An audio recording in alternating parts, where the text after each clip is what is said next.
তো হ্যালো বন্ধুরা, welcome back to my channel. তো তোমরা দেখতে পাচ্ছ রাজ্যে 3100টি শূন্যপদে কর্মী নিয়োগ করা হবে, সেই সম্বন্ধে আমি তোমাদের বলবো। তার আগে বলে রাখি, যা আমার চ্যানেল নতুন, চ্যানেলটা অবশ্যই সাবস্ক্রাইব করো। 22শে মার্চে আর কি ইনফোসিস রিক্রুটমেন্ট 2024, ঠিক আছে।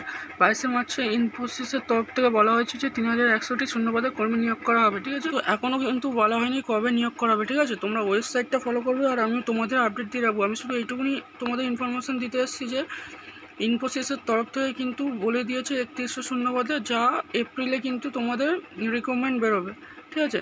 মার্চ মাস মানে 22শে মার্চে কিন্তু এই খবরটা জানিয়ে দেওয়া হয়েছে তাদের অফিসিয়াল ওয়েবসাইটে। 2018 সালের শেষের দিকে আর কি কলকাতার টাউনে 50 একর জমি কেনা হয়েছিল। 2019 সালের প্রথম মাস থেকে শুরু হওয়ার মানে আর কি কথা ছিল, কিন্তু হঠাৎ করোনার জন্য এটি বন্ধ হয়ে যায়। তাই আবার নতুন করে শুরু হতে চলেছে, যেটা তোমাদের এপ্রিল থেকে, ঠিক আছে। 2024 এপ্রিল থেকে।